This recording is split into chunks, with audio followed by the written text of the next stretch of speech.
Hey, what's up? This is Coach Shay with Alpha Girl Soccer Academy, and welcome to the Alpha Girl Soccer podcast show, where we aim to inspire, empower, and positively impact female athletes. So in today's episode, I wanted to talk about the importance of watching games on TV and improving your tactical understanding of the game.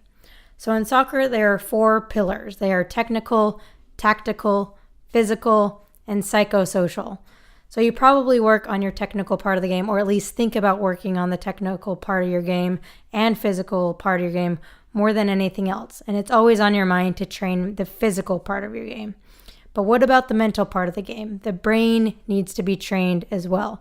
So this week, I want to talk about how watching soccer will make you a better player, a smarter player, and help you enjoy playing even more. So one of my favorite ways to study the game is to watch soccer on TV. But there is a difference between watching soccer and studying soccer. So when you're watching soccer on TV, if you really want to learn from it and get the most out of it, you need to study it. You can't just be texting on your phone or reading a book while you're watching the game. You need to hunker down, grab a notebook, and study the movements of the players, study the movements of the team. So the most important thing you can do is, and what I like to do, is to pick one player that plays your position. So if you are a center midfielder, pick that center midfielder that plays that position. So if I'm watching, I'm going to watch Julie Ertz out there playing.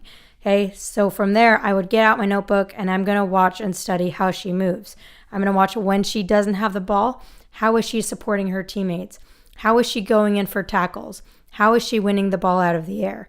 When she loses the ball, how quickly does she work to get that ball back? And when she does have the ball, what kind of decisions is she making and how quickly is she making those decisions?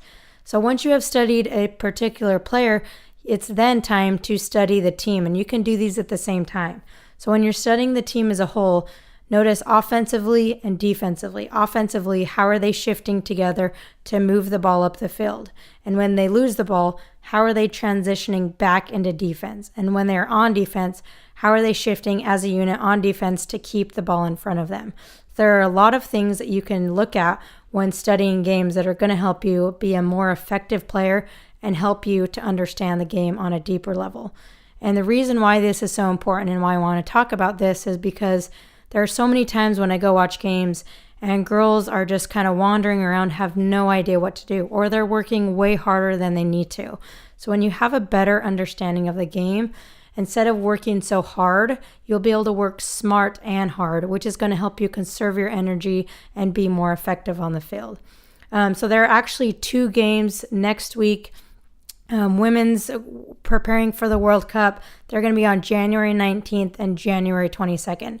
So if you can't watch those games, I would highly suggest recording them and watching at least one of those games, studying those games. Go through what I just talked about in this podcast. If you go back, rewind it, go back to the part where I told you what to study and write that stuff down and study those 2 games.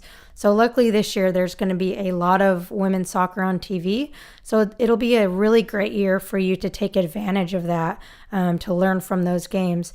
So if you have any questions about how to study games, I actually have a great resource that I can post below of a notebook that you can buy that'll give you the step-by-step of how to analyze and evaluate games. I will post that in the description below. But if you have any questions, you can shoot me an email at shay@alphagirlsoccer.com, or you can reach out to me on Instagram at alphagirlsoccer. All right, thanks for listening, and I'll catch you on next week's episode.